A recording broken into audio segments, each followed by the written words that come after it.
You've survived another week. Thank you for listening, downloading, and supporting the Black Man with a Gun Show. At the time of this recording, it's Christmas Day.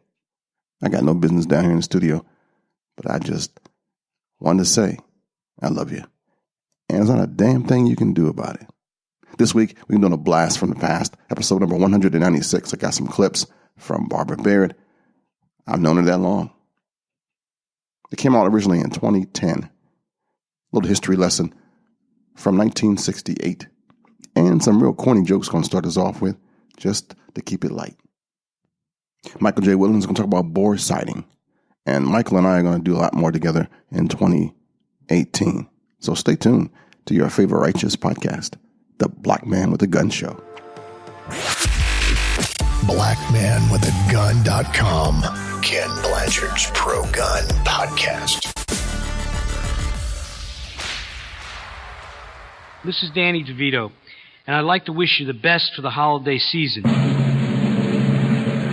I pledge allegiance to the flag of the United States of America and to the republic for which it stands, one nation, under God, indivisible, with liberty and justice for all. One of the best gifts I got this year was the comments from a few of you guys who said, hey man, keep going. Don't give up yet. Encouragement, man, I run on that stuff. So thank you so much for those who didn't think it robbery to give a little praise and a little encouragement to a brother from another mother. Ken has spent decades as a gun rights activist, law enforcement, firearms instructor, federal agent, Christian pastor, father, or a friend. Get the book that tells what he couldn't say before. Head over to blackmanwithagun.com/book now to get your copy today.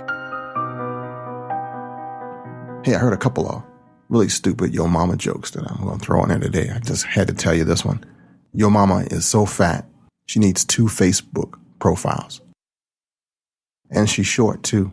Your mama's so short, she can see her feet on her driver's license. Oh, one more. And your mama is so short, she has to cuff her underwear. Now, you know the best sales are going to happen after the holidays. If you're looking to buy a gun for somebody, take a listen to this tip from Barbara Baird of Women's Outdoor News and the Women's Gun Show. If you get a chance and you're not already subscribed, check out the Women's Gun Show. You can find it at womensgunshow.com.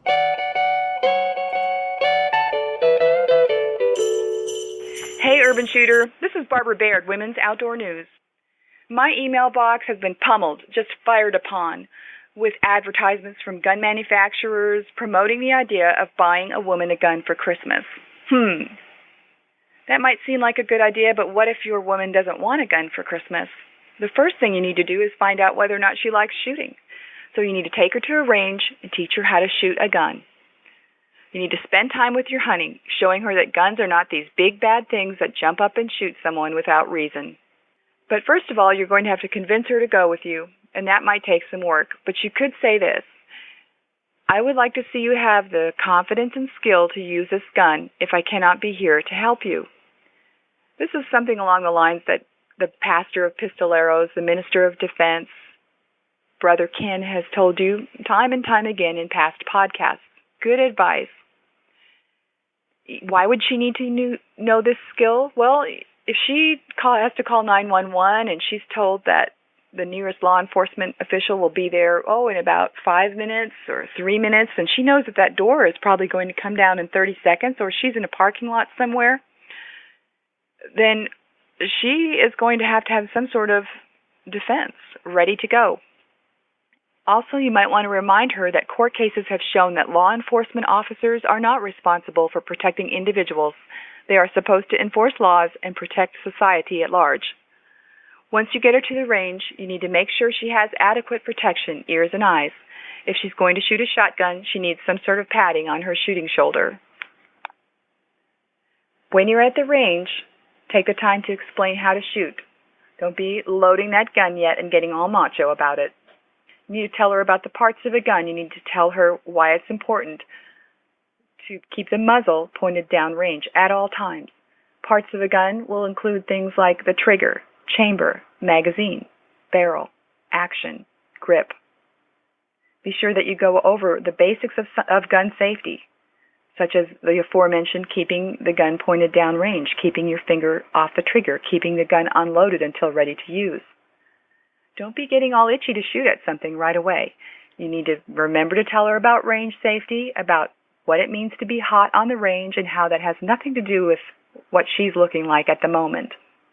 You actually should work on her stance with her. Is she going to stand just in an isosceles, triangle type position first?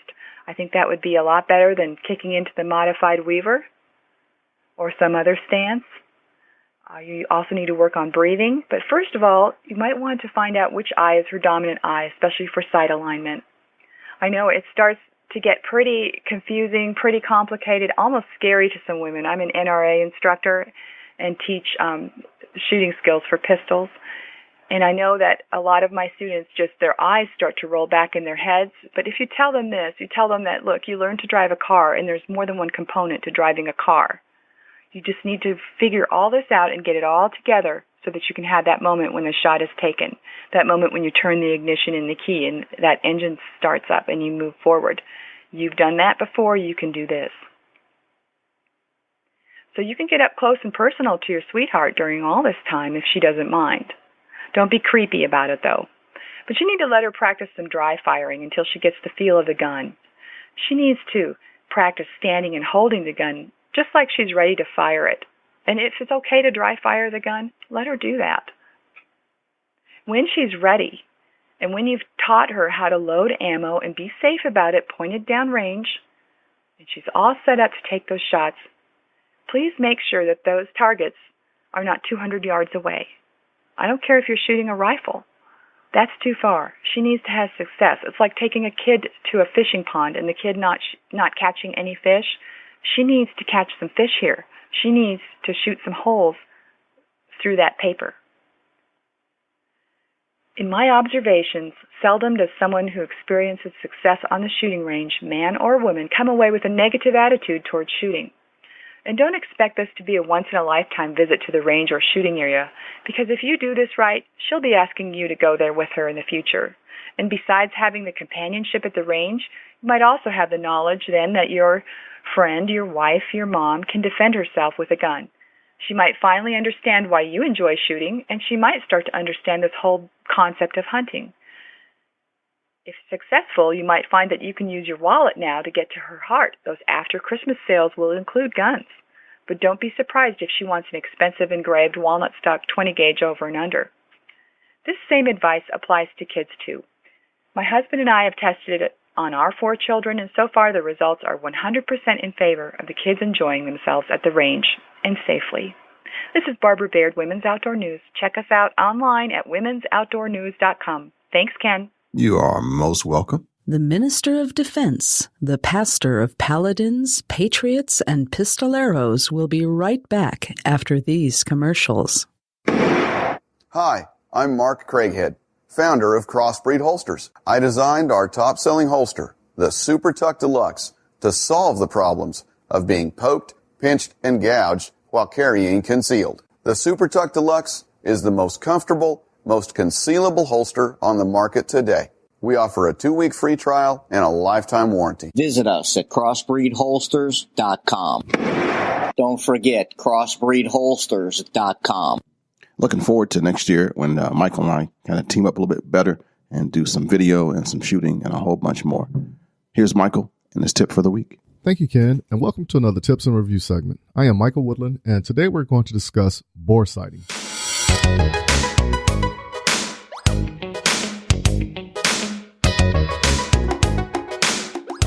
What is bore sighting? It is simply a method of adjustments to an optical firearm sight or iron sights to align the firearm barrel and the sights. This method is usually used to pre-align the sights, which makes zeroing go much faster. A device called a bore sighter or kilometer is used to accomplish this. So basically what takes place, you will assemble the kilometer, slide the smaller end into the barrel from the muzzle brake, turn it on, and a light or laser will project from the kilometer out at a said distance you're zeroing from. let's say 25 yards. With the barrel insert in place and the light or laser on, it's time to go to the next step of adjusting. When you get behind the scope, optic, or sight, start making adjustments until the light or laser is at the intended aiming position you desire. It may be easier to have someone assist you to cut down on the time on your adjustments to your weapon system. After you have your adjustments in order, we can move on to the next step. Having the firearm bore sighted, we can confirm the bore sighting with a 25-yard zero. Now, when you go out and start the zero, there should be minimum correction when making your new corrections to the optic, scope, or iron sights. For those who are looking to contact me, visit blackmanwiththegun.com and under the Leaders tab, click on my name, Michael Woodland, and shoot me an email. Until next week, keep shooting, keep practicing, and have fun. Back to you, Ken. Hey, as a special treat, go to blackmanwiththegun.com and look for Michael's tab on there. And under his tab, there's Mike's shop. Mike has some cups and some shirts and some new stuff that you want to check out. It's all on blackmanwiththegun.com, and look for Michael J. Woodland. Do you have a concealed carry permit? Have you received training, been educated in its use of self-defense and protecting you and your family? Well, one piece you might be missing is self-defense insurance. It's what responsible gun owners do. A friend of mine started a company, a magazine back in the day, and the magazine was successful. He was able to branch out, provide education, training, and self-defense insurance for responsible gun owners. It's the USCCA. I am now an affiliate. I want to show off my buddy right now. Go to uscca.blackmanwiththegun.com and check out the page. I guarantee you there's something that you could use, something that can help you, something that can make you better. uscca.blackmanwiththegun.com. Check it out. Education, training, and self-defense insurance for responsible gun owners.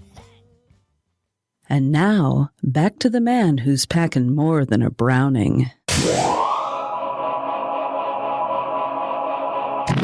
And now, our feature presentation. 1968. How many of you were around in 1968? I was actually in the first grade. First grade was great. I remember getting all suited up. Mom and Dad had bought me some new clothes, and I had a big old leather briefcase. I was taking my little lunchbox and briefcase to school. It's probably about 2 miles, maybe 3 miles from my house. And I walked.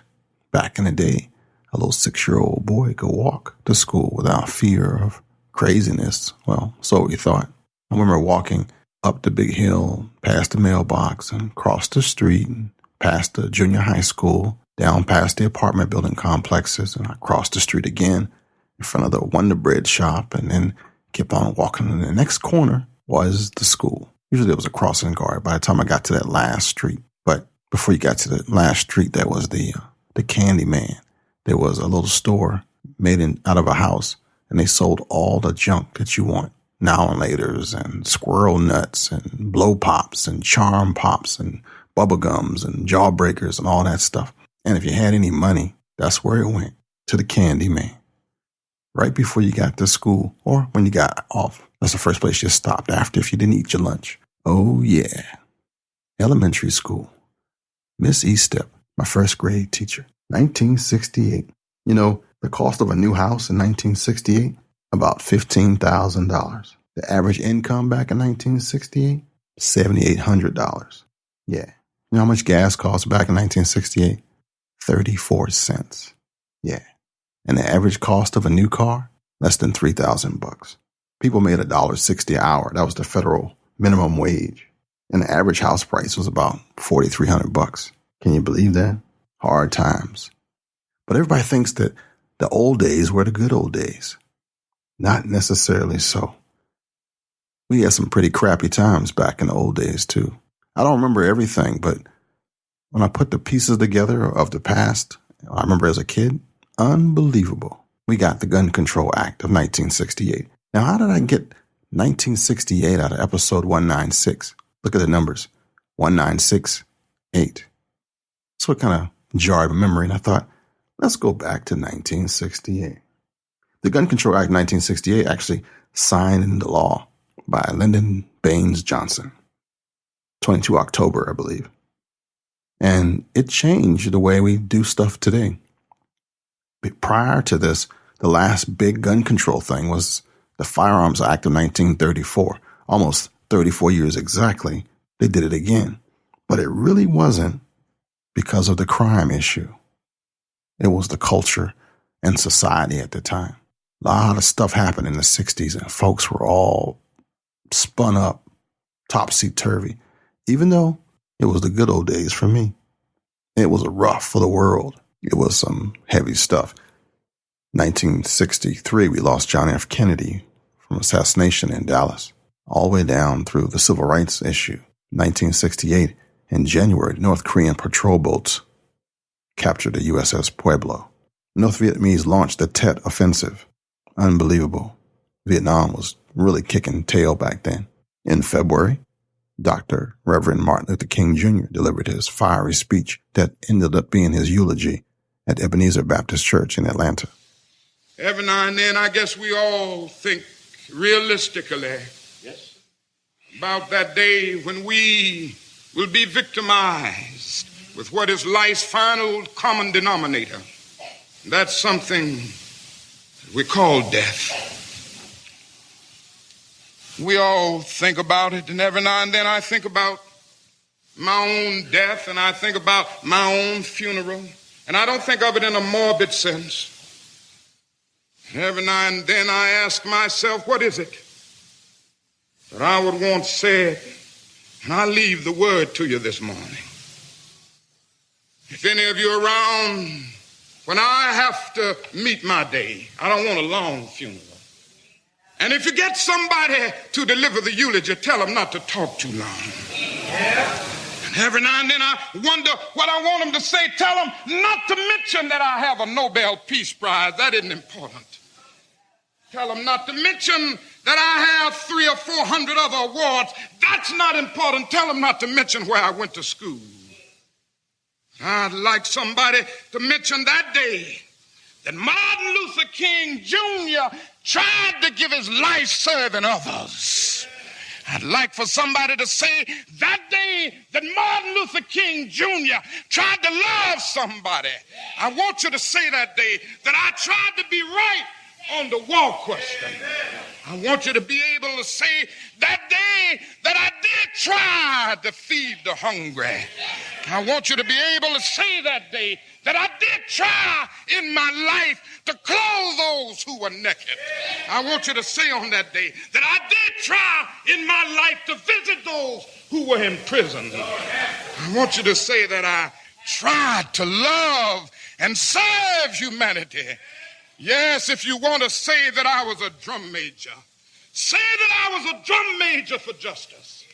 Say that I was a drum major for peace. I was a drum major for righteousness. And all of the other shallow things will not matter. I won't have any money to leave behind. I won't have the fine and luxurious things of life to leave behind. But I just want to leave a committed life behind. And that's all I want to say. If I can help somebody as I pass along, if I can cheer somebody with a word of song, if I can show somebody he's traveling wrong, then my living will not be in vain. If I can do my duty as a Christian ought, if I can bring salvation to a world once wrought, if I can spread the message as the Master taught, then my living will not be in vain. Yes, Jesus, I want to be on your right or your left side. Not for any selfish reason. I want to be on your right or your left side, not in terms of some political kingdom or ambition, but I just want to be there in love and in justice. And then April 4th, after he spent the day at the Lorraine Motel in Memphis working and meeting with local leaders on plans for his Poor People's March on Washington to take place late in the month, at 6 p.m. as he greets the car and friends in the courtyards, Dr. Reverend Martin Luther King was shot with one round from a .30-06 rifle. and would be declared dead just an hour later at the St. Joseph's Hospital. I remember being let out early that day in school. They said they shot the dreamer. They shot Dr. King. Martin Luther King is dead. Run home. And a terrified little 6-year-old boy ran home. Riots broke out in D.C., Chicago, Detroit. There was pandemonium, anarchy. The world got turned upside down. In May,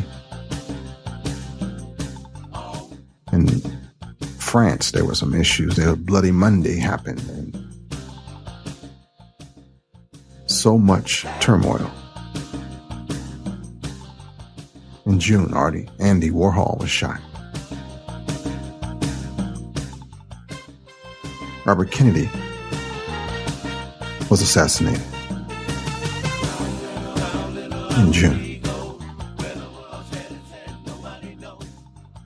All these events changed the nation. It was about the mood of the country. It wasn't about stopping crime. Southern politicians, Repubs, and Democrats hated the civil rights movement. Vice President Nixon told a freshman senator to support the civil rights effort, but JFK had his doubts back in the day. When this came down, it was more about social and political events than actual crime with guns.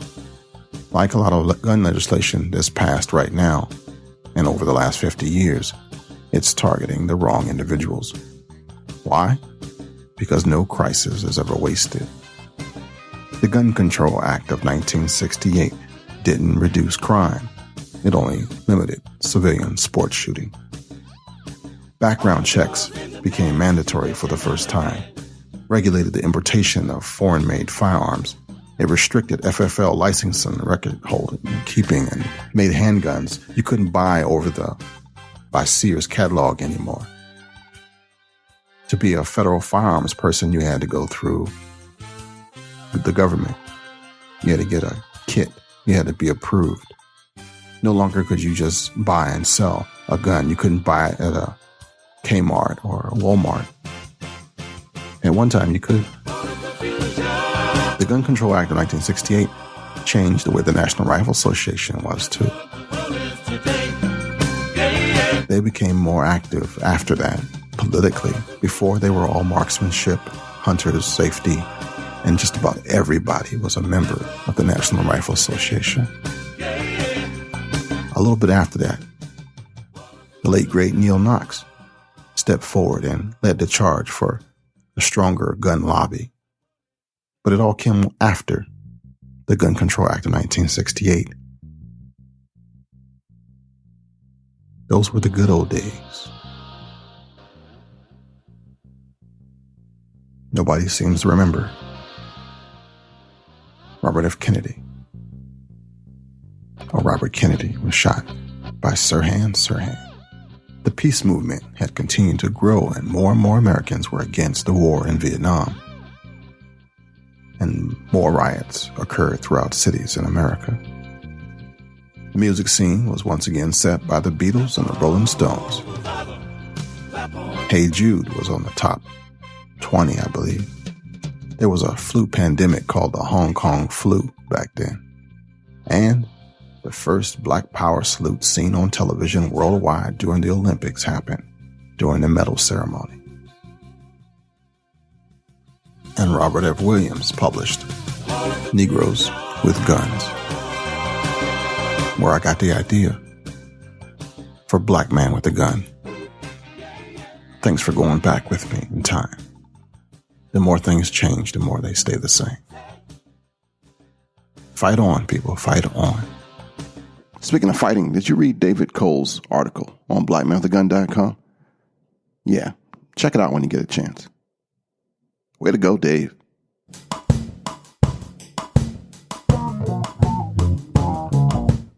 Are you starting something new? Do you need a logo, a mascot, website redesign, a new website altogether, album art for your podcast, or maybe even some podcast producing? If so, contact me, your friend, and your brother from another mother at kenblanchard.com. I'm more than another company. I will help you get from where you are to where you want to go. Graphics, media, and design at kenblanchard.com.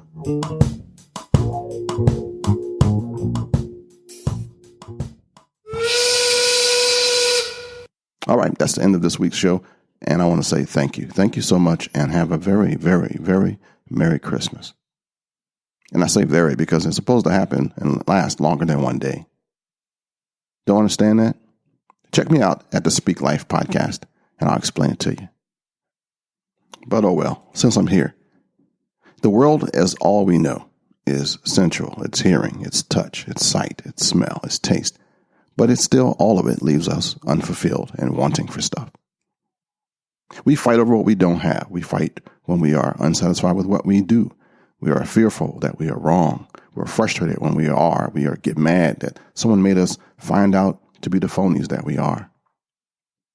I'm here to tell you that there's no way to live. There's no peace in that. There's no happiness in anything that I just spoke of.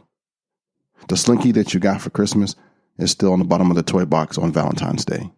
The Etch-a-Sketch you used to get is cracked and that silver stuff is leaking all out. That new dress has a stain on it. The sweater, the moth's got it, a hole's in it. You got that new PlayStation, that Xbox, that Cube, that Wii game, but you finished all the games already. Or the new one cost too much. We all want a lot of presents under the tree. God gives them to us, but we fail to realize it. We let worry, fear, doubt, frustration, anger, cloud our judgment, lead us to everywhere else but direct to God. We get caught up on people, personalities, and who we think we are, who we used to be, and the fake titles that we carry. What's that new song today? That new hot artist, the latest designer, the purse, the shoes? Who cares? Today, Christmas Day, I celebrate a guy who came in the midst of a circus, the census, the time when all the Israelites were called home to be counted. It was like a family reunion and a convention at the same time. There were red light districts and thieves, politicians, and merchants selling things. The place was full. The place was alive. And he came. We always are waiting for the perfect opportunity to do something. Life is like a taxi. The meter just keeps on ticking whether you're getting somewhere or just standing still. Jesus wasn't born in a proper place for a king. He actually never had a place. His mother was a Nazarene, just happened to be in Bethlehem when her child arrived, as the prophet Micah has foretold.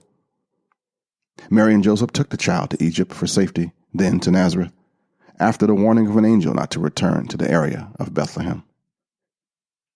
We know that Jesus grew to manhood in Nazareth, but the scriptures hurry past that period. When we read about him again, he is 12. Even then, on the road to Jerusalem and the temple to be about his father's business, he said. And then one day, when Jesus was an adult, a teacher declared that he would follow the master anywhere. His life began in a stable, led to a cross, and ended in a borrowed tomb. The comforts of a domestic life were not his, because he had work to do. He accepted rejection even at his birth. Jesus sent a message of stubborn, unbreakable love to the world. We may have no room for him. We may not want to worship him. We question our praise. We question his disciples, his teachers, and his preachers. But he won't reject his children. He won't forget those that are his. He told his disciples before he left them, "There is more than enough room in my Father's house." And if it were not so, I would have told you. Homeless no more. He would throw open the doors of heaven so that no one might be left out in the cold. Today, on Christmas Day, at the time of my recording and giving you this message, we ought to live like we recognize that the gift of God is eternal life. We ought to recognize the gift of God is the Holy Spirit. We ought to recognize the gift of righteousness and life that Paul talked about in Romans. And this season, this day, we ought to recognize God's unspeakable gift, which is Jesus the Christ. Amen? Yeah, I know you wasn't expecting that, and neither was I. It just kind of came. Speak Life Podcast. So your salvation is more important than the location of your church. This is your friend and brother from another mother, Ken Blanchard, also known as the Black Man with a Gun. God bless you. And talk to you next week. Shalom, baby. Until next time, friends. To keep in touch with Ken and his cause, head over to blackmanwithagun.com.